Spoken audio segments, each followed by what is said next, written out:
This is The Gorge, a podcast where my friend Sara and I gorge ourselves on overanalyzing a game or game-related topic. The Gorge is brought to you by Patreon. If you go to patreon.com/thegorgepodcast and give us some money, we'll give you cool shit, like a t-shirt or something. In fact, Sara printed me a t-shirt and it's awesome. Yeah. Sara, what are we talking about this week? Oh shit, I just tilted my head back and I lost my headphones. That's not what we're talking about. We had a bit. The bit was that we were going to talk about winter 2018, but actually we're just talking about Horizon Zero Dawn: The Frozen Wilds. Yes, we are. I kind of lost it there because I lost my headphones, but I'm here now. It's good. I've got new headphones, and they don't want to stay on my head quite the way they should. You're getting used to them. They're huge. They are like actual. You know, people call those big headphones cans. I feel like I'm actually wearing a pair of tin cans on either side of my head right now. So it's interesting. But either way, Horizon Zero Dawn: The Frozen Wilds is pretty fucking good. It's real good, and it was very weird, like, playing it while we were in this hellscape of a winter, because I was like, I'm going to play video games for escapism. And then the whole game is set in this Arctic frozen wasteland, and that's exactly what it's like going outside. Yeah, at least you don't have to shovel driveways in Horizon. Yeah. You know? I mean, Aloy has fire arrows, so I think that would make it significantly easier. Like, have you ever seen that, like... Man, does this... Yeah, the guy who got arrested for using a flamethrower. Yeah, I was literally thinking the exact same thing when you said fire arrows, and then I thought, well, doesn't this game... Isn't one of the new heavy weapons basically a flamethrower? Yeah! Yeah, I didn't use it. I never use any of the heavy weapons in this game. I should just get that out there right now, you know? After I did the quest, which we'll talk about later, but after I did it, I, like, tried all of them out. Mm-hmm. Like, I was just like, I'm just gonna go to an area and just fire them. Right. And see what it's like, and the lightning one's really good. The lightning one is good, but I can never get the timing right with the firing. You know? Yeah. Like, you have to kind of, like, charge it and then fire it, and I can never get the timing right to, like, make it go off when I want it to. It's always too early or too late, and I'm always like, well, shit, fuck this. So, it mostly just goes back to bows and bomb slings. I apologize, the dogs are once again wrestling because they think I'm paying attention to something that isn't them. So, yeah. That's what you hear right now. But no, it's a really good DLC, and it was fun to get back to Horizon. Horizon is incredibly easy to get back into, as it turns out. Yeah, I was like, this game has some of the best, like, intuitive controls I've ever seen. Like, yeah, and it's hard to articulate why. You always get that weird, like, muscle memory thing when you shift from, like, one game to, like, a similar-ish game. Yeah. Like, if you go from one open-world game to another, like, your muscle memory, like, kicks in and you kind of interferes with that. But I didn't have that problem at all with Horizon. No. Which is weird because, like, I always have that problem. Yeah, I think there's just something really, I don't even know. It just kind of feels right. Like, every button feels very smartly mapped out, and so it just kind of... I guess it's because, like, Horizon does it so right that there's no problem, and going to other games that don't do it quite as well, that's when it kind of introduces the issue. But, yeah, getting back into it is... Horizon is just, like...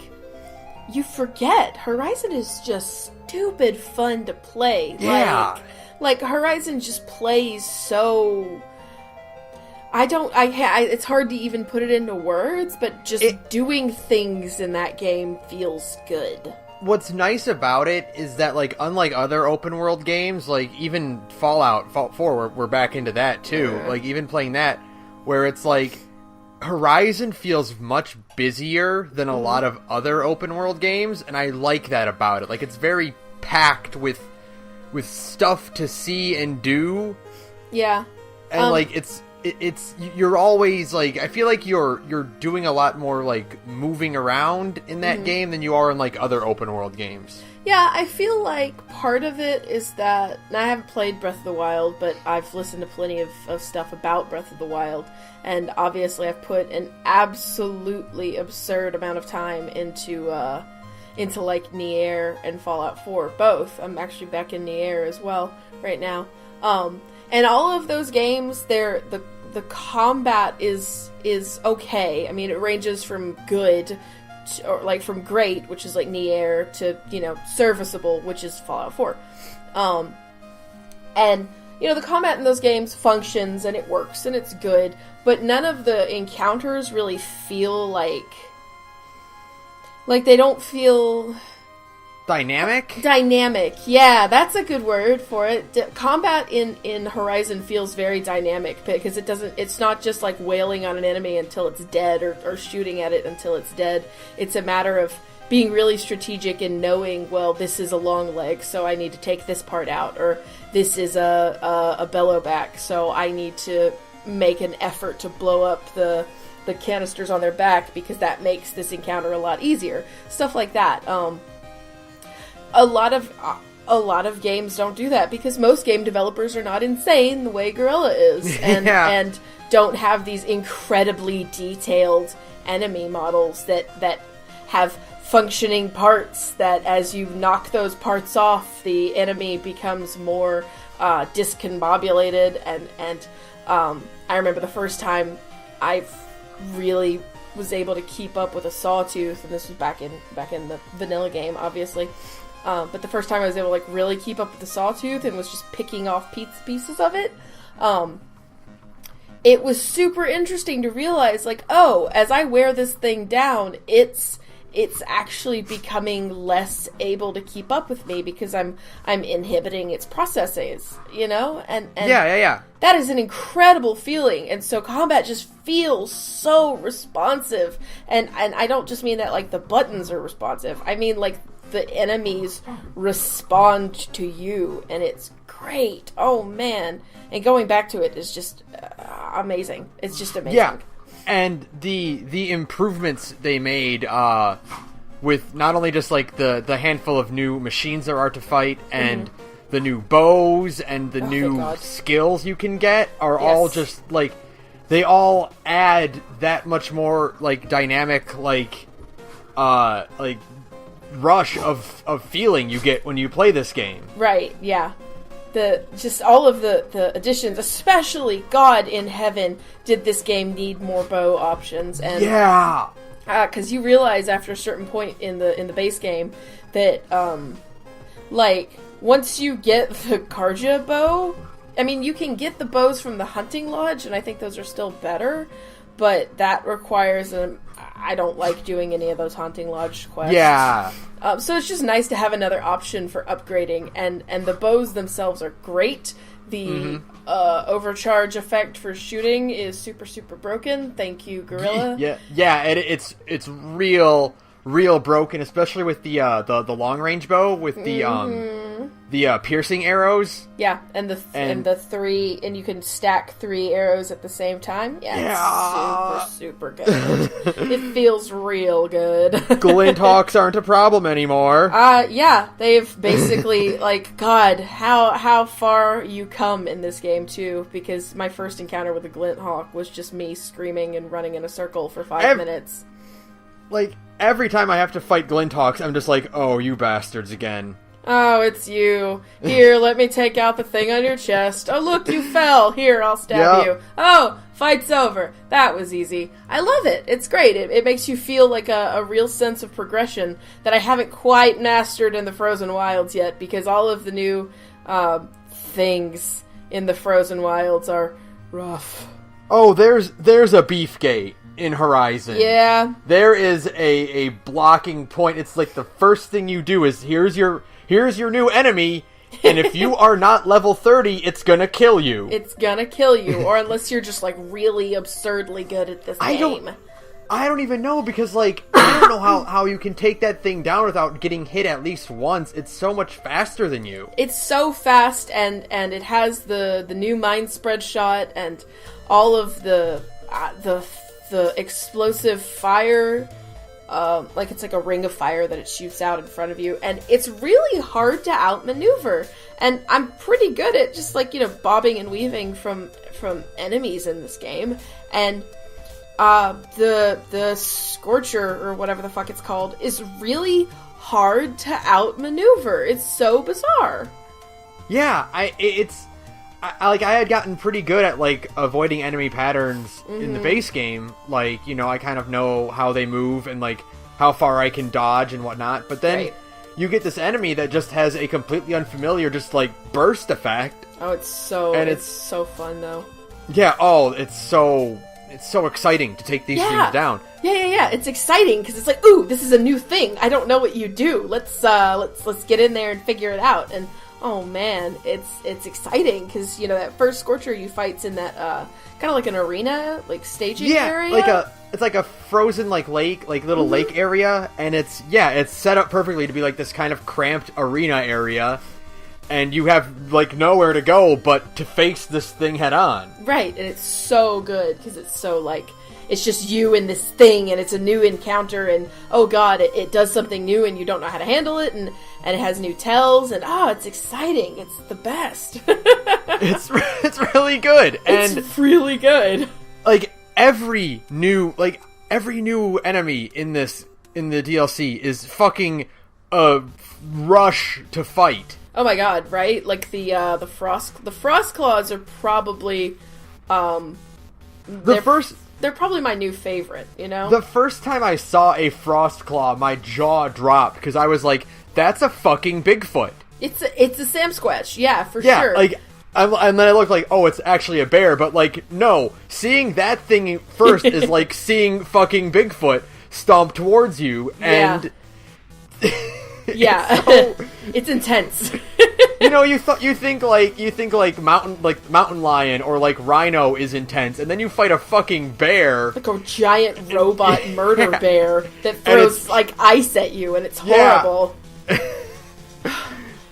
And the first time I ever saw one, I was like, I can handle this fucking thing. No, I won't. No, I don't. Nope. You just spend a lot of time screaming and avoiding attacks, like hoping for an opening. This game does something really interesting, and I don't see it in a lot of games, where it's like, I guess the way I would put it is aggressive retreating. Like, you are constantly trying to put distance between you and your target. Right.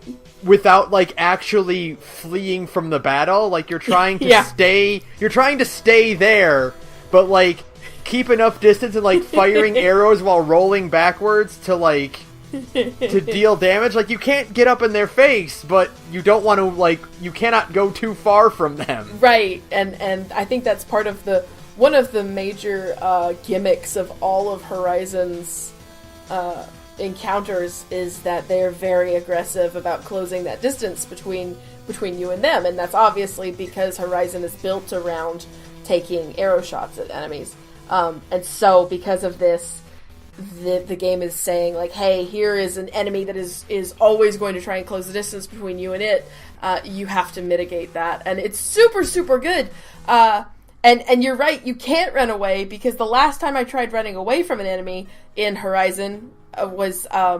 so, I don't know if I've ever mentioned it here on the podcast before, but if you listen to Zero Punctuation at all, you know that Yahtzee Croshaw has a phrase that I'm in love with called a cock-up cascade, wherein, like, when you're trying to do something, usually, like, in a stealth game, like, when you fuck something up, and you're like, I can fix this, and you just keep making it worse, that's a cock-up, that's a cock-up cascade. Yep. Horizon has its own version of a cock-up cascade, and it's the retreat edition of the cock-up cascade, which is, oh god, I'm in over my head, I should run away. Oh no, I've run into a field with 20 more things in it. This is fine! Yeah. And then you just keep running and screaming and hoping that you will eventually shake your tail or find some tall grass to hide in and cry. Because because that's just kind of how Horizon rolls sometimes. You know, there was actually a specific point where I was like almost about to give up because I was in a combat in a fight with like 3 or 4 shell walkers, and if you do not They're like mean. if you do not get up in a shell walker's business, like I don't.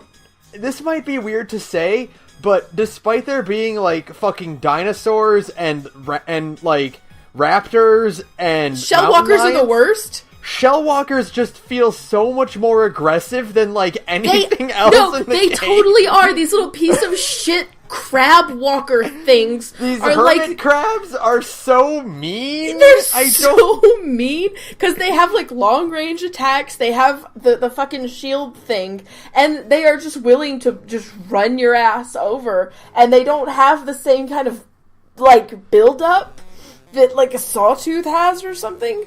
So you're just, I know which part you're probably talking about too, because it's in the Frozen Wilds. There's that one, the corruption tower thing. Yeah. That's being guarded by like 4 of them. Yeah, it was that one, and I was like, you know what? I'm like, okay, you know what? I can't do this. I'm going to retreat. I'm going to hide out. I'm going to try to stealth it. And then I was rolling, and I kept the camera like behind me so I could see where they were. Yeah. And then as I'm rolling, a fucking Scorcher just tackles me, and I was like, oh, yep, that's what that is. That's what Horizon do. That's how it rolls. That's your cock-up cascade. That is a definitive Horizon cock-up cascade right there. It's so funny because like I think this DLC does it better than the base game, like where it really kind of clicked, where it's like the human AI is so chump. Like even if you fuck up, like is it they have the one bandit camp, right? And it's like if you fight your way through all of the Scorchers and all of the Shell Walkers and all of the Frost Claws to get to that thing, and you fuck up your stealth in there, you're like, oh, I can just funnel them through this door and just snipe them all in the head real easy.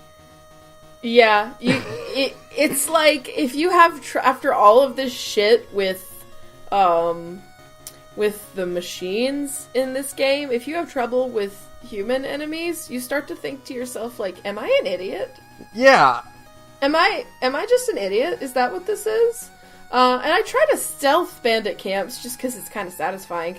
Oh, yeah. Because they're stupid. God love them. They're all just so stupid. Every single one of them.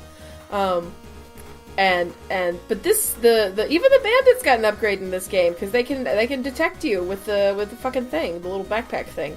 Yeah. And it's bullshit.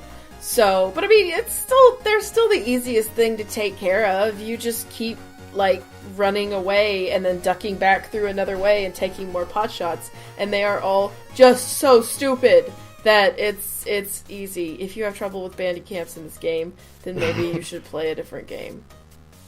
They're the most forgiving part of this game is the bandit camps. Yeah, it's I mean, when I was playing base game, I was just routinely going after things like bandit camps that were 10 levels higher than me. I'm like, I can fucking deal with this shit. It's just bandits, just headshots all day, you know? Mm-hmm. Because headshots are, thank God, instant kills in this game.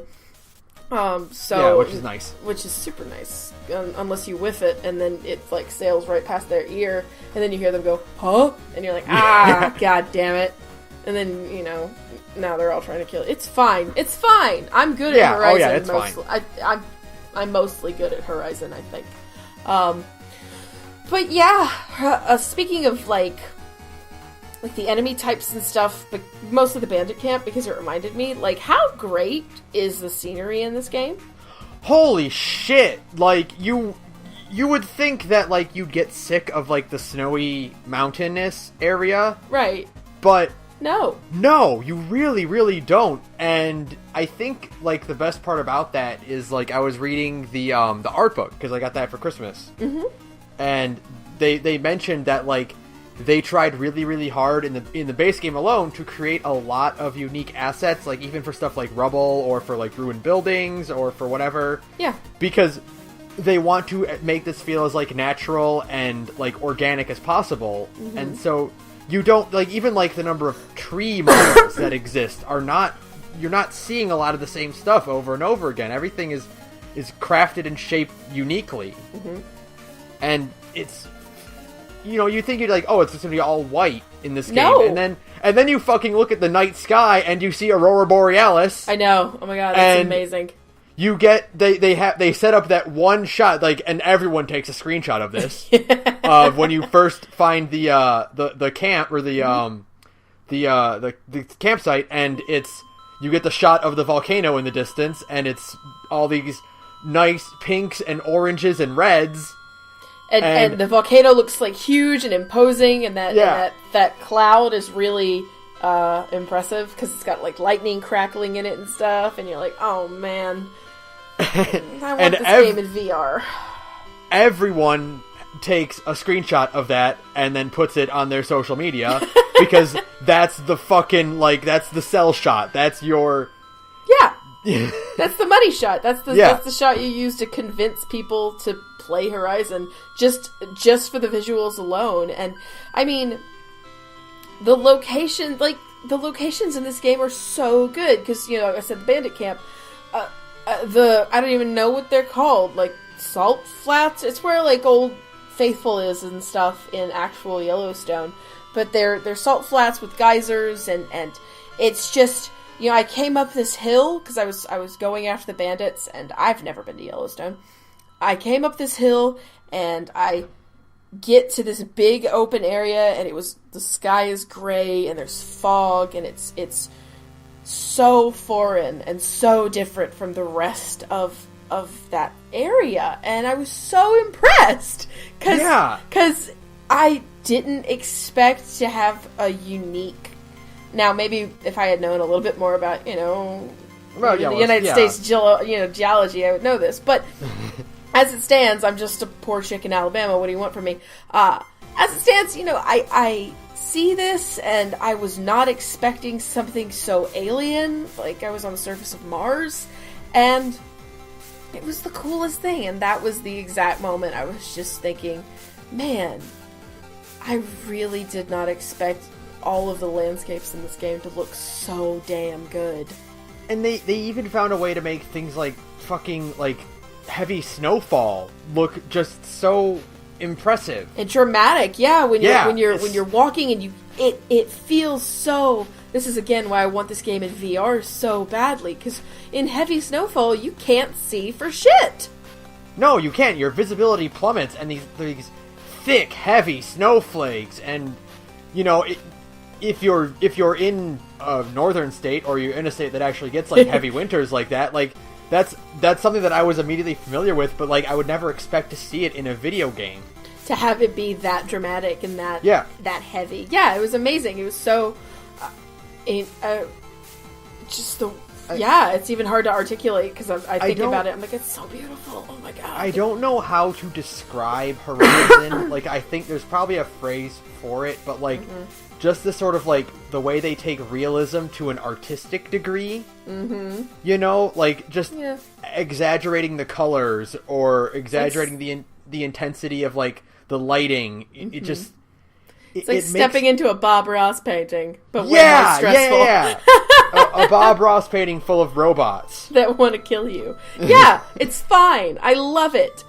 'Cause the quality of light, that's a really strange thing, but Horizon does it very well. The night, like even in the base game, like the nighttime, the way nighttime looks in this game is so like striking to me, and like I've never seen something like it in a video game where it just like it doesn't turn things like necessarily all that dark, but like it adds this heavy blue to everything. Yes. Oh, and the moon is so bright. It's beautiful. I mean, you could do a whole 2-hour podcast on just the aesthetics and the incredibly well captured natural beauty in Horizon. It makes you want to go camping. It makes me want to go camping. I know you don't like camping, but I play Horizon. I'm like, man, I really want to be camping in the middle of all of this right now. It's so beautiful. I mean, I probably wouldn't be able to handle that much snow because I can barely handle, an inch of snow in Alabama, but it's still beautiful. Oh my god. Oh yeah. Because we never get snow like that here. So when I see it, even in a video game, I'm like, snow! It's so pretty when you don't have to, like, actually deal with it. Pretty much, yeah. That sounds about right. Because even in, oh my gosh, my favorite parts of the Frozen Wilds are the big... Anytime you come up on a big open field of perfectly undisturbed snow, and all I can think in my head is, I really want to draw a dick into this. Because you could. There's a few snow fields in Horizon where you could reasonably walk Aloy into the shape of a dick. And I'm sorry for that, Guerrilla Games. I didn't do it, but I was tempted. And then use the screenshot mode and just, like, zoom out as high as you can go. Exactly. Oh, I should do that. Yeah. Okay. I think I know the perfect snowfield, too. Because there's that, the Claws Beneath. Mm-hmm. Oh, yeah. You know, the arena perfect. where you fight the Claws Beneath? It has this big open area of it's just flat with snow. You could probably get up to some mischief in there. Yeah, I'll keep that in mind. And the Claws Beneath fight was rad. We were talking about enemies and we didn't even bring that one up. No, we didn't, because that fucking, like, that's, like, a bit of a later topic, but, like, fucking the boss fights in this game are, like, incredible. Like, They're amazing.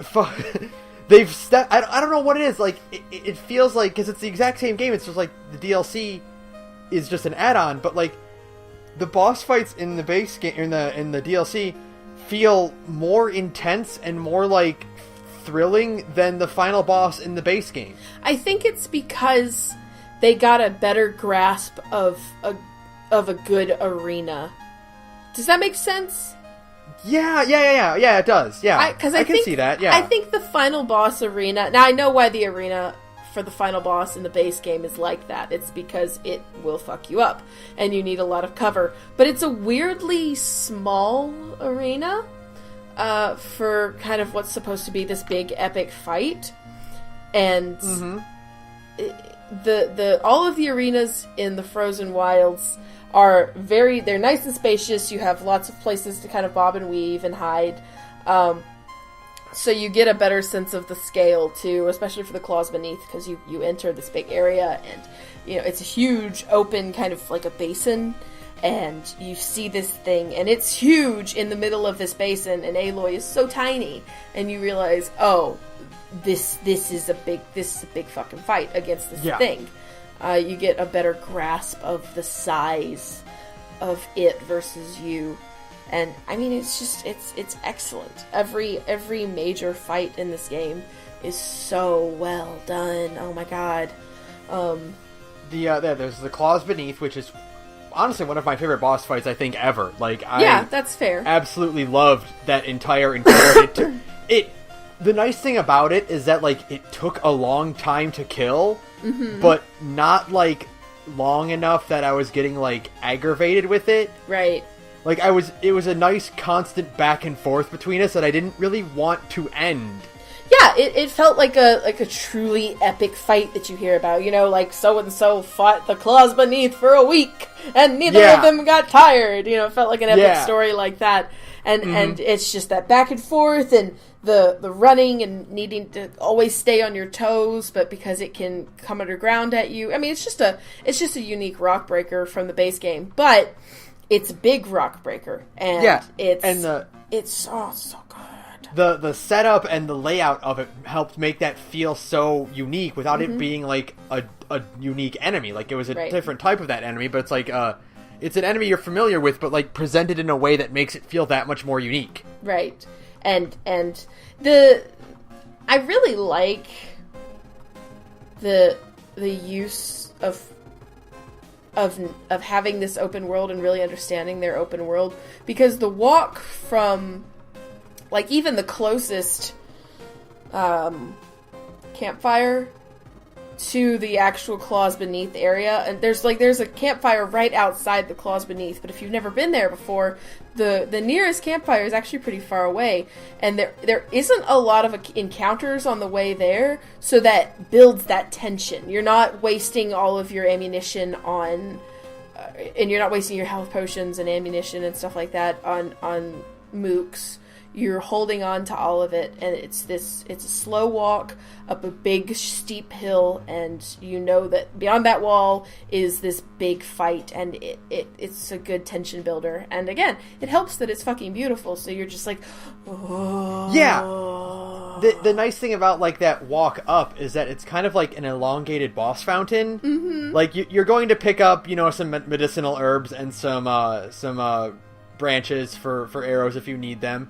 And you're also going to get a lot of really good shots of, like, the mountainscape. And, you know, it makes this visually striking that as you approach this encounter that's been drummed up, and then there is this payoff that, like, is really successful. Yeah, it's as satisfying. And when you're done with it, when you're finally done with it, it's such it's just a big breath of relief that, you know, you took this. I mean, I lost the first time. And I had to go back, and that always feels really good too, is to have to reattempt, because it's like, all right, now I know what to expect from you motherfucker, let's go. And it's a good fight. Yeah, it's a good encounter. It's a good everything. I love it. So yeah, and God, combat is so good in this game. I could just gush about it for days. It's so good. There's only like a few things I would have liked to see more improvement on. Mm-hmm. The new bows are great, and they're so satisfying to use, and they get that nice creaking wind up when you pull back, and it's like you hear it from the speakers in your controller, and that's the best. So satisfying. I know it's like a weird thing, but it's so satisfying. But I do like the fact that, like, you can repair your robots now, which is something that, like, should have been in the base game. But, like, it's nice, and I used it more than I thought I would. Mm-hmm. But I still wish there was more to interact with the machines you recruit, you hack. I don't know what else would be about it, but, like, you know, maybe they're saving that for the next game, but, like, you know, like, some basic commands, like attack, defend, distract, you know, lead away. Right. Just that makes sense. Stuff that could be input through your focus. Yeah. I think that makes sense. Quick on the fly, not like anything super detailed, but, like, you know, if you're overwhelmed by, like, 3 or 4 enemies, you can tell your target to lead one of them away, or to, you know, get between you and the machine so that you can heal up or whatever. Right. Yeah, I mean, that makes sense. Just simple stuff like that. And it's like, but it's like, it is nice to be able to repair them, because I always felt like a little bad. Yeah. Yeah. Forgive me, my new friend. I'm so sorry. I didn't mean for this to happen. They should have had, I mean, I don't know if it would have broken the game, but I always kind of felt like it was kind of missing this, which is like a long range hacker, like an arrow that can, like, either, like, you can fire to, like, increase the speed of your hacking, or to, like, fire 3 or 4 to auto hack a target, you know? I don't know. I'm a little on the fence about that, because I think part of the tension is, especially for the big fuck off ones that will destroy you, like sawtooths and things like that. The tension is that you have to get in close. You can't just pick them off from a distance. Maybe if the arrows only worked on, like, small fry, like watchers, or long legs, scrappers, things like that. But part of the tension for me, anyways, is the running up and you know, bursting out of the grass and and hacking this thing that's right next to you and going, oh please don't let anything notice me, please don't notice me, please don't notice me. Mm-hmm. And I like that tension. I don't necessarily think that needs to go away. But I think a hacking kind of arrow. But then again, that's kind of what the corruption bow does too. It's not as in depth as the hacking is, but you know, there are the corruption arrows in. Yeah, that's true. That do kind of, now that just makes them rage on everything in the area, so it's not quite the same thing, but it provides kind of a similar function. But I get right, yeah. And then also they should have done a bit more for inventory management, because I've never actually played a game with, like, an inventory like this, where I was struggling to to pick up new stuff. I was always, like, whenever I play open world games like this, like Fallout or Breath of the Wild, I was always like, I need more inventory. Like, I need more equipment, or I need more items to craft with. Mm-hmm. In this game, it's just, you get such an abundance that you can't hold them all. And you have a bad case of the I might need it laters. Yeah. The one time, I swear to God, the one time I was like, I am just gonna sell some of this stupid shit just to open up my... I sold all that, like, the desert and the slagshine glass that you get from human enemies. I sold all of that. And immediately, the next time I checked with a vendor, they had an outfit that required 10 slagshine glass. And I was like, motherfucker! And so I had to go farm slagshine glass, which wasn't fun. Now, yeah, sucks. I do like the skill that you can just break down to shards, like, on the field. That was nice. Getting the one that just, like, here's 20% more inventory space was also really nice. That was helpful to get an extra 20 slots. But still, you know, it's just... They need to have some sort of... even a better inventory sorting system, because the one currently is trash. Yeah. That's not really like a combat thing, but it still just kind of sucks. And this is a weird thing for me to say, but things in this game could stand to be more expensive, because I am rolling in shards right now. I have I have 35,000 shards. It kind of has a problem of, like, you pick up too much and then you don't do enough with it. Yeah, you can craft health potion. Excuse me. Health potion. No. You can craft health potions. So you never really need to buy... Now, I always bought them because it was easier to just buy them and save the space in my inventory. But even health potions aren't that expensive. No, but I mean, and then, like, you know, animals are abundant literally everywhere, and you can get the meat you need to craft them super easy. Yeah, I think the trade-off should have been that all of the shit you can make for, like, the traps, you can craft traps, you can craft potions, stuff like that. All of that shit should have just been more expensive to craft and more expensive to buy, so that I could spend my shards more. Because it weirds me out to have this much money and nowhere to put it. And I know that part of it's because it is also your ammo, which is a weird decision, but still, I needed a way to spend more money. I honestly wonder if, like, what if shards were just, like, another item you could pick up to craft your ammo, and there wasn't a money exchange, it was all a barter system. I think that might have been better, because then I wouldn't be so fixated on carrying 7,000 of them. And, you know, if they took up an inventory, like, if you upped the number of inventory slots but had shards take up inventory, then that would have been, like, a nice balance. Yeah. And then just have everything be based off of bartering, with everything but shards, because it's weird that shards are the currency in the world, because you can get shards off of machines really easily. So yeah, it's not like bottle caps in Fallout, because the idea of currency is that it's something that's abundant enough, but also kind of scarce, that it makes it function as a good currency of exchange. Mm-hmm. At least in the lore, and not necessarily in gameplay. Maybe not necessarily in practice, because again, I am rolling in caps in Fallout 4, and I've only been playing for like 20 hours. In my PC save, I've already got like 1,000. And I'm like, this feels wrong, but I'm cheap. But all of that said, you know, like, the idea that shards are money in this game is kind of, this is such a nitpick. God. But it is weird, because you can just kind of get shards anywhere, so how do they have any value as a currency? I mean, it would just make more sense if everything was purchased with, you know, shit. Yeah, if it was just like a bartering system. Not very eloquent, but you know what I mean. Trading, you know, goods and trading and whatnot, and not necessarily a unified currency that everyone uses. Yeah, that's the only problem with it, really. Yeah. But beyond that, like, the improvements they did make are a good sign of what will come, hopefully, in a sequel. Robot dog, robot dog, robot dog! Yeah, yeah, like, a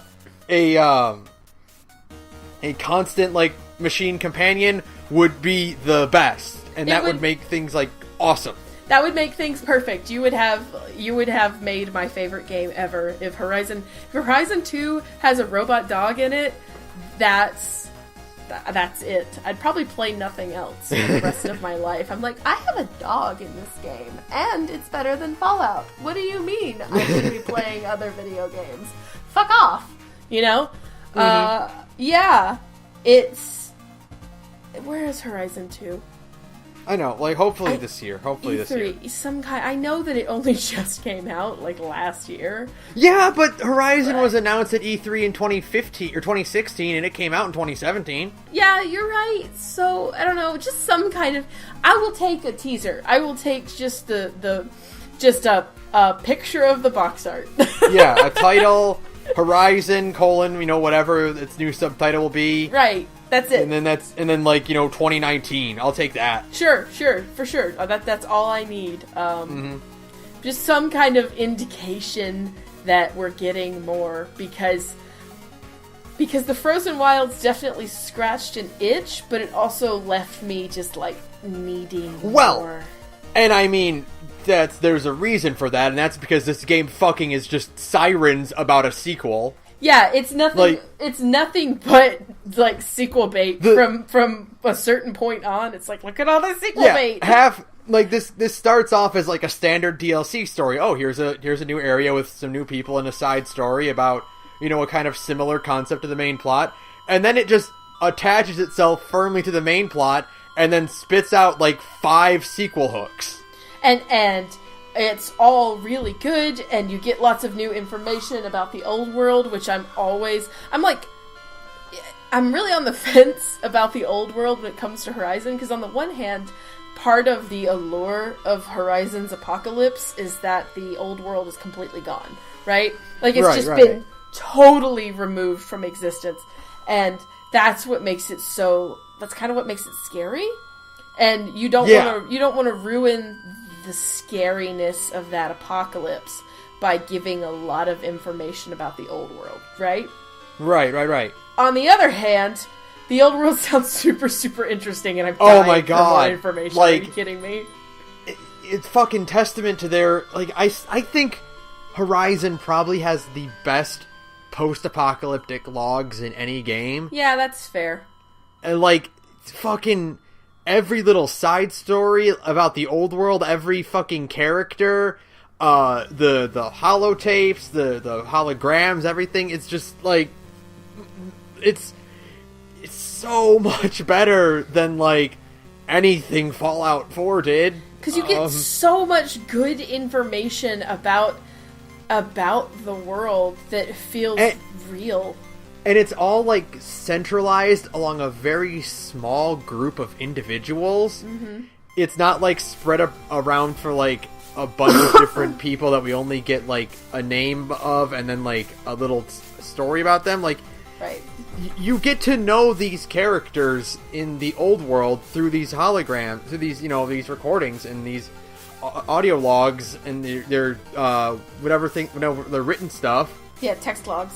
Yeah, and it that's what makes it stand out. And there's different perspectives, and there's different groups. You got your scientist group with Cyan and Firebreaker, right. And you get fucking Concrete Beach Party. Concrete Beach Party, who fucking rules? Best band ever. Oh God! Like I was so invested in their story. I know, and it's interesting. I think that's part of it, is that all of these audio logs are not just one rando that you never hear from again. It's the same group of people over and over again. Base Game did it too, where you just keep getting information about more and more of these people, so that when you finally kind of have that moment where you go, they all died a long time ago. It feels more impactful. Because, of course, they all died. It's that same problem with Sobek from the base game, where, logically, yes, they are all dead. But emotionally, you have that moment of, well, I know who these people are, and I'm invested in their story, and I know because I finished the base game that they all die within 10, 15 years of the recordings of these. There we go. That's weird. You dropped. Okay. So, what I was saying before we had a bit of an audio hiccup there was that, like, because all of these stories aren't about some rando, because you get to know all of them, you know, through a bunch of different audio logs, that when they do eventually all go, and they did this in the base game too, you feel it. Do you know what I mean? you really, like, it hits, because you got to know them and you got to feel them, and I think a lot of it has to do with, because most of them are audio logs, and they do the thing where they have an audio log, and then you go to it in the menu, and you can see, like, more written out underneath it. Yeah, which is super good. Yeah, that's what makes it work really, really well, especially with stuff like Concrete Beach Party, which is just these two girls who got caught up in the corporate side of it right before the end. Yeah. And, you know, their story isn't even, like, you stop getting their logs well before the actual Pharaoh Plague. Right, yeah, like, way before. Yeah, but you still are just, like, but, like, it's on the cusp of, like, what set that into motion, so they're kind of, like, the progenitor of it, and it's... And it's, like, you get to know these people, and you think, oh my god, they're so charming, and their story is kind of sad, because this world they live in has them split up, and they can't just kind of exist, you know. And they're kind of making a go, you know, at the end of kind of the Concrete Beach Party story. It's like, oh, they're trying to make a go of it, and you think, like, yeah, that's really sweet. And then you have that moment where you go, oh, well, they and everybody they know and everybody else that I've heard an audio log is going to be dead in 10 years. Yeah, they did this in the base game, and it really helps set it up for the DLC and for all these characters of, like, how finite the apocalypse, the Pharaoh Plague was. Yeah. Like, how, you know, everything, like, there was nothing. They went the extra mile to fill in the details of, like, they tried to use a space station, and it exploded on takeoff. Right. You know, there was a bunker you could go into, but everyone had to be sterilized, and, you know, the people in these logs that you pick up mention, like, they cannot imagine living that long underground with just, you know, it's not living, it's like it's stagnating. You're just waiting. Yeah, you're just kind of waiting to expire. And it's, you know, it's so... it's really sad. I feel like that's a thing I always come back to when I talk about, like, the Horizon apocalypse, is it is so... You get to know all these characters, especially Kenny Chow. Yeah. Kaiji Tang. Kaiji Tang doing a really good job in this game. And one of the things that kind of hit me, like, the hardest about Kenny was Kenny is obviously brilliant, and he's smart enough to make the Firebreak project work, and they cap the Yellowstone caldera, and he's obviously smart. He's an engineer, I think. But even as brilliant as he wasn't brilliant enough for Zero Dawn. So after that last call with Cyan, like, you know he's doomed. You know? He's not going to... You know... Yeah. They just make it so finite for all of this that there's nothing anyone can do about it. And it's just, you think about it, and it makes your skin crawl. It makes this whole game, like, once you know that about the game, like, it's still beautiful, but, like, there's something, like, sort of, like, haunting or sad about the beauty of the landscape of this map now. Right, because it happened. It's beautiful because of something really, really horrible that happened, and it gives you kind of gets a chill down your spine, because it's so scary to even think about being on the receiving end of kind of like Like, the apocalypse in Horizon is such a slow crawl towards complete and total, not just, like, societal collapse, but civilizational collapse and the destruction of, like, culture as we know it. And yeah, and it's so slow. The Pharaoh Plague took a long time to eat everything. It took, like, 3 years. But that whole... God, could you imagine 3 whole years of just, like, oh, we're all going to die. Yeah. Like... Yeah. And there's no chance of making it out, you know? Right. This is it. This is the end. And you just have to start over. It's haunting is exactly the word for it. And, because, it has that extra punch with how good the pre-apocalypse logs are of Concrete Beach Party and Kenny and Anita, and it's really good. It's really, really, really good. And especially with Cyan, who I love, because this is Cyan is a perspective we didn't get in the base game, which is, basically someone who was around before and after. We meet Gaia. Gaia is a projection, a recording, because she had to shatter herself. Right. So we don't get that. We get a ghost of Gaia, basically.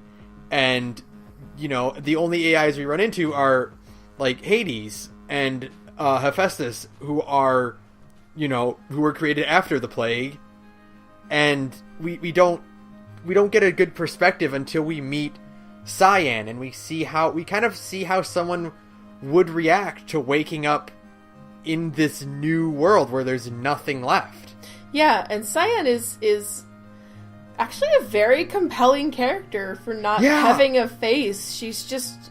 The voice acting is really good, and her mannerisms, in finger quotes, they're interesting. The color shift is good, and she's the way she kind of handles Aurea is really good, and that friendship is really interesting. I really, really appreciate, like, for Gaia and Cyan, the level of understanding that they have. Yeah. For this society. Like, I don't know if Gaia was programmed with a human appearance, or if she developed that herself. I think she had one. I can't remember, because I think there's a shot of her talking to Sobek in a hologram flashback, and I think she had a human appearance, but I can't remember right now. Yeah, so... but either way, like, they developed, not only the programmers, but also the in-character, or the in-game developers programmed these AIs to be as human as possible, and it really is this stark contrast kind of to the virtual intelligence of, say, of the machines, which are kind of, you get this idea of, like, well, for the most part, you're only seeing machines that are kind of mimicking animal behavior, Right. They're very obviously machine creatures, and there's nothing organic in them, and the striders are not grazing, they're drilling into the ground, Right. The sawtooths and stuff all have saws, they don't have regular claws or fangs. Right. Even the shell walkers are holding giant storage containers that represent hermit crab shells, but, like, it's all imitation. Yeah. And then you get Gaia and Cyan, who feel so human and can think and feel and adapt and empathize. Yeah, and they can communicate on the level of this new kind of humanity. One of the things I thought is the most interesting about Cyan is that she knew kind of very quickly after meeting Aurea that she knew that she wouldn't be able to communicate with Aurea on the level that she was communicating with Anita, or right. with Kenny. She knew that the way to kind of contextualize her existence to Aurea wasn't, well, I am a computer program, because Aurea doesn't even know what a computer is. So instead she says, well, I'm a blue spirit, come to talk to you and tell you things. Yeah. And that's really nice. That's really interesting. You know, she refers to Hephaestus as the daemon because that's how Aurea can contextualize it. Right. And it shows just like a level of empathizing and understanding that is almost surprising in a game like this because of how normally, when you encounter Hades and you encounter the machines and they are very, computerized and very objective based compared to Gaia and Cyan, especially Cyan, who you can have actual conversations with. And I love the part at the end where she asks Aloy, like, how should I handle the truth? Like, I can't keep this up anymore. How do I break it to them that, so they can understand better and we can better communicate with each other. Right, yeah. Yeah, I thought that part was good, and I think I told her to, kind of keep up the whole Blue Spirit act, just because that seems easier on everybody. I told her to, kind of feed it in slowly. Right, break it to him slowly. Yeah, help them understand a little better, because I think that's kind of the direction the game is, the plot is going to go in, or at least I'm predicting that for the story, is a better understanding of what machines are, and what their belief system what their representations in their belief system actually are, and how they can adapt and recontextualize that. Right. Yeah. Yeah, that makes sense. And yeah, I was so impressed with Cyan's character, and the fact that she is a character. The fact that she is a character at all, and her voice acting was really well done. To kind of this idea of she's still like a computer, so she has a more monotone, but it's still like a friendly monotone. Yeah, and stuff like that, because she's kind of like the first like a demo version of Gaia, because she came before Gaia. Right, yeah. And so she has a lot of those same kind of friendly. You see where Gaia comes from. And I just really, I really did not expect that out of Cyan, or out of the Blue Spirit. I was expecting something way more cold and detached. I was expecting, canned recording, data not found, etc., etc. And Aurea was just misinterpreting it or something. Yeah, please insert whatever memory core to restore function, Right. But no, she turned out to be an actual, character that you could communicate with. And she was actually, friends with Aurea. And you understand why Aurea was so desperate to speak to her again. Because, you get the idea first off that she's kind of like an obsessive person about this. You know, but it wasn't that she was trying desperately to hear the voices in her head again. She was trying to find an actual friend. Yeah, she was trying to get back to a friend who was basically abandoned and in danger. Yeah, it made everything, there's a lot of characters in this game that I feel like were set up for one way, and then turned out to be very pleasantly not that. Right, yeah, even Aurea, who, like you said, the first impulse, or the first kind of idea you get of her is that she's kind of like a crazy person. And like a obsessive religious individual, Yeah, because she's up on a mountain, and she's constantly, praying, and, it's kind of is she like a crazy person? Oh, no. And then you talk to her a little bit more, and it's oh no, she's actually very reasonable and deeply traumatized by what happened to her, and she just wants to get back that one comfort she had, and it was the thing she held on to keep herself sane in a incredibly traumatic period of her life, and it's really she's well written, and I love that her and Aratak are older. I don't know, we just don't have enough cool badass old people in video games, and her and Aratak are the coolest. And even Aratak he fits that you expect him to be the hard ass leader who is kind of authoritative and refuses to go ahead because of whatever reason, and then you find out no, he's actually very concerned for the well-being of his people who will willingly throw their lives at anything. Right. And when you do overtake him as the leader, he accepts it fully because you have definitely proven yourself. Yeah, you took on 3 Frostclaws. Go fuck yourself, game. I don't know if it's set up that way or not, but when I did it, I was in the middle of a blizzard. Yes, it's at night. It's in the middle of a blizzard, and it's just the most harrowing experience ever, and it rules. It's the worst, and it's awesome at the same time. You know what I mean? Mm-hmm. And yeah, he's just like, no, I lost fair and square. Aloy definitely has what it takes to lead this tribe, and yeah, it's just it's so good. Oh man, just.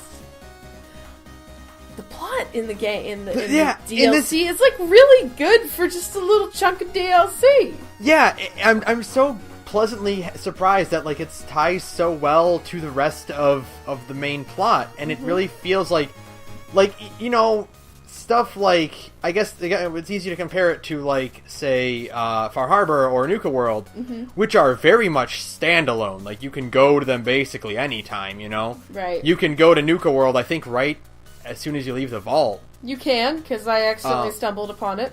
I got to the little transport center. I was like, oh, yeah. Hey, neat.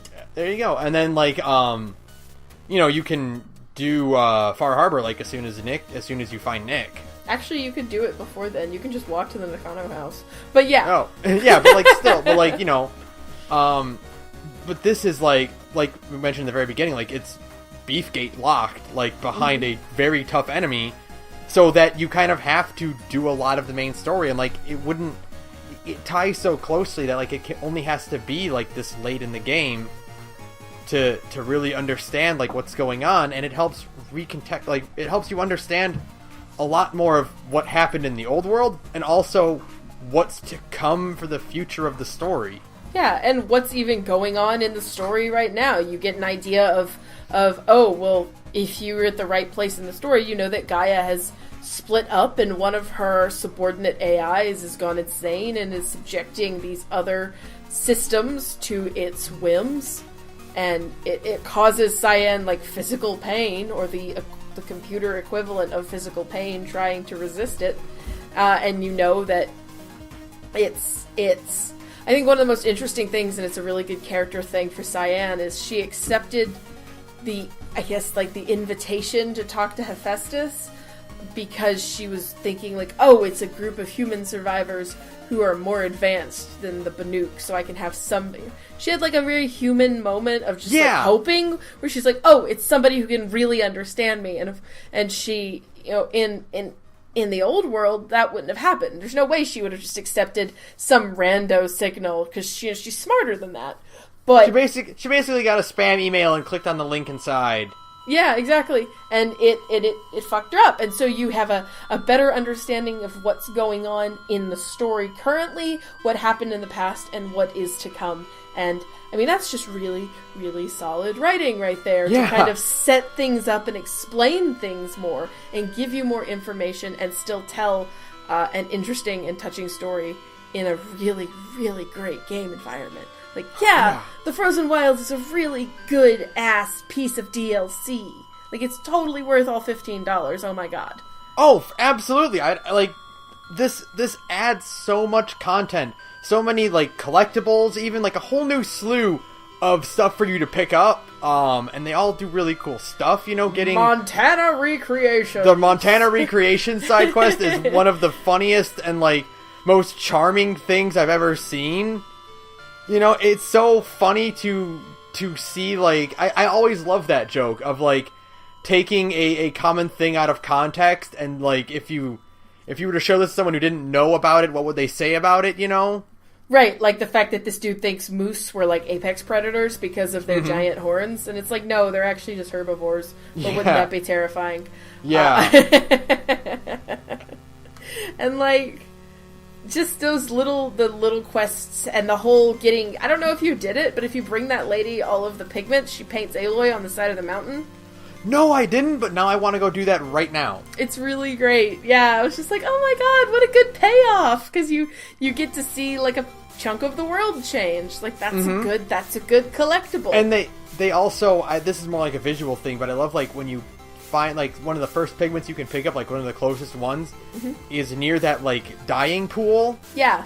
Like where they have all those like the ink colors like soaking in the water to dye their clothes, and it's like that's just so visually cool and world building and yeah. The only thing about those, and this is another stupid nitpick, so just roll with me here, is that like those pits, like the mineral pits at Yellowstone, if you jumped into those, you would be burned alive instantly. Oh, yeah. Yeah, and I jumped into one once, like, as Aloy, because I was super curious, and, like, no, you're fine, don't worry. You can jump into them. But, I mean, like, the environment has changed, so... yeah, totally. It's, like, the perfect way to hand-wave away so many things in this game. Yeah. It's like, yeah, no, it's been, like, 2,000 years, it's fine. But that's a nitpick. That's just a stupid thing. Because they are incredibly visually striking. You're right.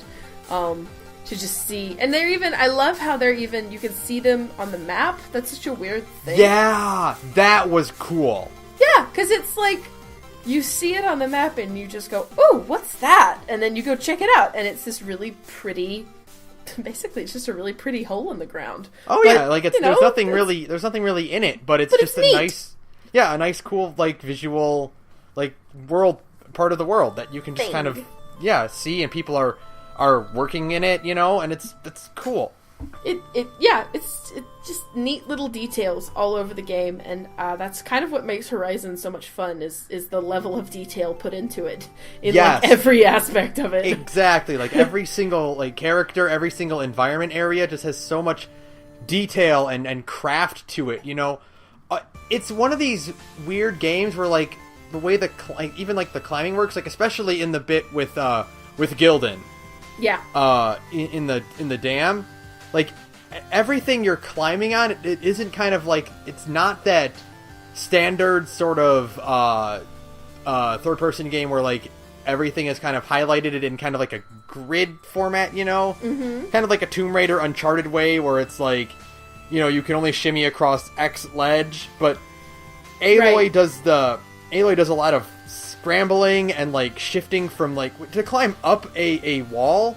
You'll be doing a lot of like jumping diagonally and climbing up ropes and then switching to like rebar things that are sticking out or like broken ladders, and there's just this nice natural transition like to scale things.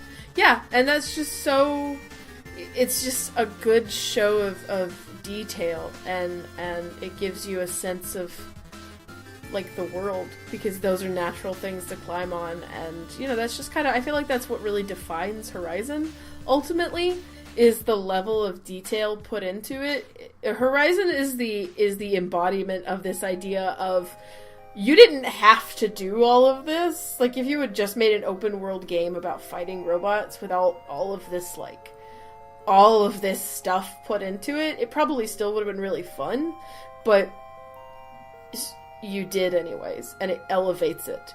That's kind of like the definition of Horizon, is you didn't need to put in all this effort, but you did, and I appreciate it. Yeah, there's so much care and effort and like fine detail, and we've mentioned this before, but how much I love that aspect of it. The whole, there's just differences in tribal clothes and outfits, and like even like the difference between the Oseram and the Banuk, like in their terminology. Yeah. The way they speak, because like the Oseram are kind of like, there's a few Oseram mingled in with the Banuk, and they use different terminology and different phrases. And they're more casual compared to the Banuk, who are more like rigid, and that's awesome. Yeah. Yeah, you get a sense of all these different cultures. Just you run into a few Karja in the Frozen Wilds, and they have different mannerisms compared to the Banuk and the Oseram, and that's a lot of effort. Mm-hmm. And it's really impressive, and it's very, very cool. It's just very cool. I really would like a Horizon RPG too, now that I think about it. Yeah, I want just like... I want another DLC pack. Just a little one. It doesn't have to be as big as the Frozen Wilds. If you just had like a little baby area for me to like hang out in for a while longer. Can we get a player home? Can I get like a player home? That's DLC? what I want more than anything. Please? I'm dying with all this shit in my inventory, guys. I need a place to drop off my loot or like store some of my weapons and armor that I'm not using. Yeah, I would definitely love display cases for, like, all of the armor I'm never gonna... Like, the Banuk Chieftain armor, which is cool conceptually, but I will never wear it. Because I don't like the way it looks. I don't like how it looks. I'm not crazy about it. It's not that great. Did you notice that the Banuk, like, some of the equipment for the Banuk, like, Aloy's portrait wearing it is, like, shifted over a little bit? No. Yeah, like I think it's like moving it's like moving all of the furniture into your house. Well, it's like because like if you go through your armor like sets like in your inventory, like you're equipping armor, like Aloy's portrait is static and like her clothes just change. And then there are some in the DLC that shift the portrait a little bit, like it's misaligned. And I was so unnerved by it because it wasn't right. Now that's a nitpick. That's a super nitpick. That's the nittiest of nitpicks, and I respect it. I do. But if you see it, you're like, you can't unsee it. That's not good. It's like a crooked painting on a wall. Yeah, let exactly. me just go, you know. Oh, I have another nitpick because it really needs to be said. You should have to, especially with all the fucking cold I've had to put up with for the last 4 weeks in this godforsaken state, you should have to wear gloves in this game. I'm sorry. Yeah. As soon as you get to the Frozen Wilds, a Banuk should have yanked you to the side and been like, put these on. You know? For sure. Like, it's... And it's not what you can't even like pass it off as like that whole like, oh, it's not real cold, like, oh, it's got to be like, it's probably like in the mid 30s, like, because Aloy has a comment about the cold like every minute or so. She's constantly going like, God, I'm so fucking cold. Yeah, and like it's she's like, put on a shirt then. She's complaining about like her teeth freezing. Yes. Or like her eyelashes freezing shut, and it's like, yeah, it's freaking cold. Put on a coat. Put on a coat. And some gloves. I'm begging you. I literally bought the high tier Banuk armor, not the Chieftain armor, but the Banuk armor that's like really big looking and it's like looks really warm. I was like, maybe this will make Aloy stop complaining. No. No, she always will. She always will. I guess I get it, because even when I'm warm in the cold, I'm still bitching about the cold. But still, I was like, maybe this will help her. No, it doesn't help. You're still just cold all the time.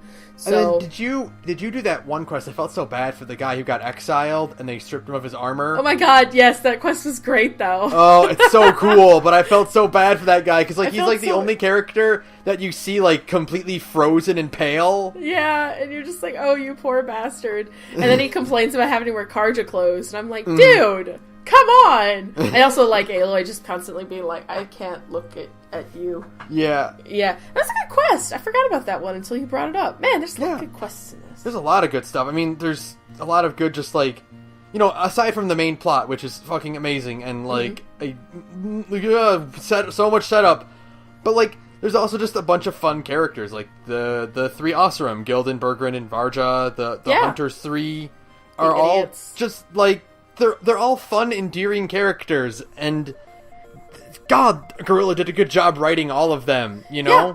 And they kind of fixed, speaking of the guy who got exiled, whose name I've forgotten right now, they fixed the reverse shot problem.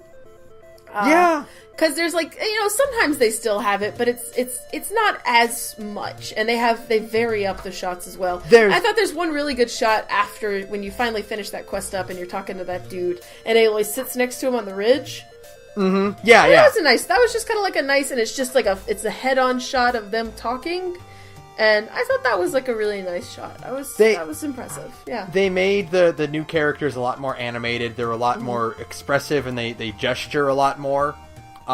Especially Berggren. Like, yeah, Berggren and Gildan, both of them are great. A+. Oh yeah. Gildan especially is just another one of those characters where you expect one thing and you get another. It's great. I thought for sure he was going to betray me at the end of that quest. I thought he was either going to betray me or just be like really annoying and full of himself and like for like, a Miles Glorious, just like, he thinks he's way better than he actually is, but no, he's a competent adventurer in his own right, and you really warmed up to him, and you felt bad when he didn't get the looking glass he wanted. Yeah, but then he warms up and he tells, the best part of that quest is how much he tells Aloy, like, you're amazing, and I'm like, yes, I know I am, thank you. But thank you for saying it anyway. It's very nice to hear it, and it's nice to be appreciated. He's like, he even says like afterwards, like he's gonna go back and tell everyone about how great you were on his adventure, Right, and he has the best line delivery in the game, which is it's beautiful. What is it? Yeah, just the way he says that is just that perfect, like, what is it? I don't know what this says. I love that. Great line delivery. He's in awe of this hollow projector, and he has no idea what it says, but he knows it's good. He can't read English, but he knows it's a good thing. Mm-hmm. I love it. I love it. And speaking of the Asurum, the bit with Varja when she's like, yeah, I'm gonna come help you hunt a Stormbird, and there's this pause and it cuts to Aloy, who's just like, excuse me? Yeah. And I wish I had the foresight to take a screenshot of that, because it was... Her expression is beautiful. It's the perfect expression, yeah. It's just like, that's ideal, yeah. That's how I feel almost, right now. It's almost as good as the expression that her and... Talada make, yeah. When the guy in the hunting guild or the hunting lodge quest gets swatted across the room, they're both like, oh! It's almost as good as that. Oh, it's a really good one though. It's hard to top. And Varja and Berggren are both really great. And yeah, they're fun. They're just fun. I wish that they had interacted each other more, because I want to see those personalities clashing. Right, because, they make it, he's her dad, but they kind of see it's, they bicker, and they're better as business partners than as, like, a family. Yeah, they make it seem like they're kind of, like, going through a rough time or whatever, and it's, like, I still want to see a bit of that happening in front of me, because they are both such, like, bright personalities. Right. So, obviously the answer is more. Yeah, more Horizon. Like, more Horizon would be nice. You wouldn't hear me complain. I don't know what part will be next. Like, what part of this do you go to? Do you follow up on the Hades thing? Do you follow up on trying to track down the other AIs that have escaped? Do you focus? God forbid, do you focus on a brand new character in a brand new part of the world? Nah, they won't do that. Aloy's the chosen one. Yeah, that's true. Yeah, but I mean, like, the fantasy character chosen one. But I mean, like, they might do the thing where, like, the second game focuses on a new character, and then the third game is back to Aloy. Maybe. That hopefully not, but that could happen. There's plenty of setup for a lot of things. Speaking of setup, we got backstory for Silence. Not a lot, but enough. But a good bit. And I love, I do love that whole thing where Silence, like, the first thing you do when you enter the Frozen Wilds is Silence is like, hey, don't go to the DLC area. Why are you going to the DLC area? Don't do that. And then Aloy's like, get fucked. And then, Silence is like, don't ask questions about me. And all she does is ask questions about Silence to anyone she can, knowing full well that he can hear her. Yeah. Just straight up knowing that Silence is eavesdropping, and it's just like, hey, can you tell me some shit about this guy? Do you have any good gossip about Silence? I'm dying for some shit on this one dude, because he is a complete asshole. I like that Aloy was like, I'm chief now, so you actually have to tell me this gossip bullshit. She pulled rank for once in her life. It was perfect. You do you, Aloy. She's like, I don't want this job, really, but now that I can, I'm going to pull rank. I'm going to use it for what I want, and what I want is some shit on this one dude I know. So, gimme. It's great. Like, I hope we go to, like, a brand new area, you know? California. That's what I'm aiming for. We're close to California. I want a coastal city would be awesome. Oh, man, and how, right? Boats and aquatic machines, you know? Mm-hmm. Give and me a some dog. robot... And a dog, yes. That's all I want. Give me some fucking robot sharks to fight. No, that's horrible. Yeah. Snap maws are already bad. Harpoon gun. That would be cool. I am into the idea of like a harpoon rope. Man, okay, shit. Now we're just spitballing. But imagine like a harpoon gun that like the only way you could fight like a shark robot thing is you have to pull it onto deck with you. Like if you're on a boat. You know? Oh, that would be awesome. Like it's attacking your boat, and the way you like fight it is you have to pull it onto deck with you. How cool would that be? That would be so fucking cool. That would be the dopest thing. Man, we're full of great ideas. Come on. We are. Man, alright. We could fucking write a Horizon game. Ah, we could totally do a Horizon game. We're cool kids. Yeah, for sure. There's just... What? Go ahead. Boss fights. Oh, yeah, fucking before we wrap up. The one thing we have to talk about is the Fireclaw. We didn't talk about that fucking Fireclaw fight, that fucking sumo wrestling bear. Duh, it's a fucking sumo, it's a fucking WWE bear. It does fucking body splashes and elbow drops on you. It does like a suplex. Yeah, it literally gets up on the top rope and it jumps off on you. I was expecting like Zangief to burst in and come in for the assist because it's amazing. I'm like, are you fucking serious? Are you making me fighting a wrestling robot bear that shoots fire everywhere? That's such a video games thing. A wrestling robot bear that shoots fire at you, and everybody at Gorilla is like, "Yep, that sounds dope." Mm-hmm. Well, you what is it you fight for? You fight a Thunderjaw? Yeah, a demonic Thunderjaw. Mm-hmm. That is just gigantic, and like, what else can you fight besides that? And then, we've got more. But wait, there's more, and it's horrible. It's just a giant fucking fire bear that body splashes you, and it's like the most intense fight. Like and just like the claws beneath, like it lasts just long enough. Oh yeah, like you feel like there's no way to cheese it out and like easily win. Like you have to fucking fight this thing.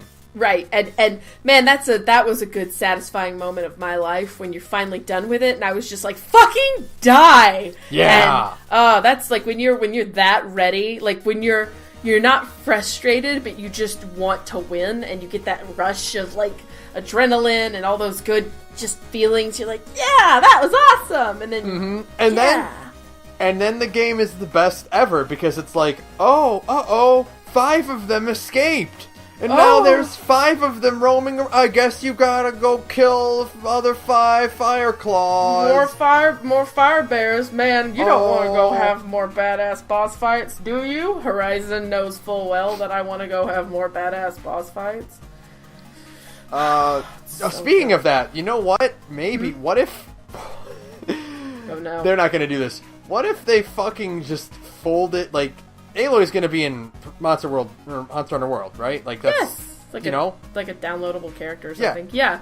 What if that is canon? What if that somehow becomes canon? That would be amazing. Like there's actual monsters also just running around. That would be great. Are you kidding me? That would be because for one thing they have the Death Stranding cameo in base game. Right. That's right. So what if like they have like what if they do like the crazy high school rumor thing in Horizon 2, where like you just see a Monster Hunter boss like roaming around. What if it's just like one Monster Hunter boss just running around Horizon 2? Would that not be the dopest thing in the world? That would be the fucking like that best would blow my prove mind. It.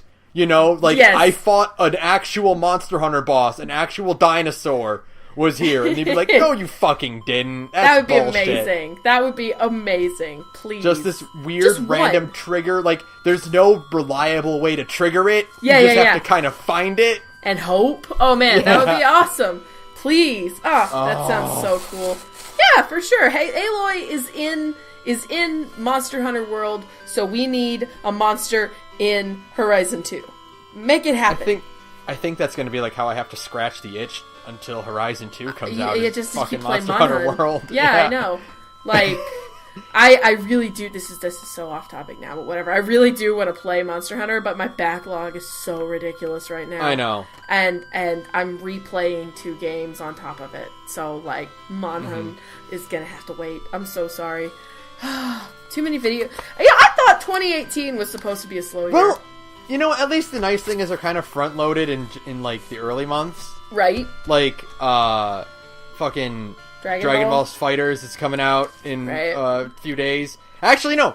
Fighter Z and Monhun are in the same day. Are they really? I thought Monster Hunter was already out. No, they had a long-running beta. Oh, okay. That's because I saw Pat talking about it on Twitter. They had like a really long beta, and then Fighters put out like another beta. Okay. Like I think it's ongoing right now, or like it's just closed. But yeah, that's coming out Friday. Both. Yeah, Friday. Both of them are coming out Friday, and so that's God. Oh boy. Well, rip your weekend. Yeah, well, you're going out of town, so I'm gonna just fucking play Fighters. Just play Dragon Ball Z all weekend while I'm at an anime convention. That's fine. Mm-hmm. That works. But no, like, fucking, hopefully, fingers crossed for Horizon at E3. Something. Just a title card or something. Just a little bit. Just a little tiny baby a hit. teaser. Show me a picture of Aloy. You know, I know I say I don't never get hype about, like, cinematic trailers, but if you just showed me a picture of Aloy in like some new armor or something? Yeah, and like a new armor set, or like on like a beach, I'd be like, yeah, because see, Horizon we know is good, so you can get hype for just like a teaser picture for Horizon 2, because we're like, Horizon is reliably good, so it's fine. If Horizon Zero Dawn 2, or whatever the fuck they end up calling it, is just exactly the same as 1, but set on a beach instead, with like some new locales and some new like monsters and shit, I'm good. Yeah, I don't need much more. Like, that's it. Frozen Wild proved that, like, I don't need much besides like a change of environment. It's kind of the same thing as like Phoenix Wright. Like, I don't need new mechanics. I just need a different like environment. Right. And you know, a player home and a dog. Yeah. Player home and like a dog are reliable. What? A customizable robot that you can build your own friend. And then you can spend your shards on... Gorilla, are you listening? Idea. I'm gonna tweet this at Gorilla like every day. Be like, I want a customizable robot dog friend. Just like, Gorilla, please listen to the last like 10 minutes of this podcast where we talk about what we want in the sequel, and like take it to heart. We want dogs. We always want dogs. That's it, okay?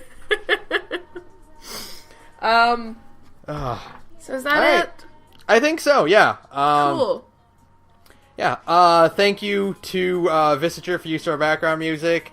You can email us your cool ideas for Horizon 2. What kind of robot companion would you want in Horizon 2? At thegorgepodcast@gmail.com. You can follow us on Twitter at thegorgepodcast. And you can also listen to Sarah's other podcast, which is... Hey, I'm in another podcast. It's called Big Gay Nerds. It's an LGBT live play RPG podcast. Yes, nailed it. Where me and a bunch of cool friends get together and play tabletop games together. We try out a bunch of different systems and have different stories every month. Right now we're playing Blades in the Dark, which is like a rad hybrid of Dishonored and Thief. With like a cool pseudo-steampunk setting, so you should come check us out. It's a lot of fun.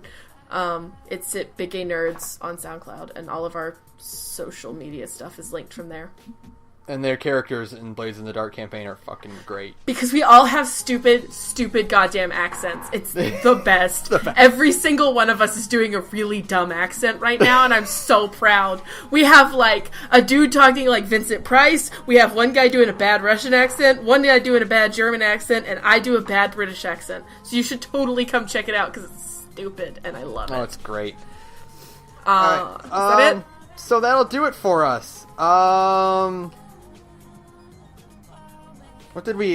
What should we end it with? Fuck the 3-bear Frostclaw fight. Fuck the Frostclaw. Fuck that triple Frostclaw fight. Because that was the only time playing that DLC that I actually screamed out loud, "Are you fucking me right now?" My problem with that was I ran out of long shot arrows and ran out of cable to make more with. So I had to switch to my quick bow. Oh, so sad. So sad. So yeah, so fuck that shit. Good night, everyone.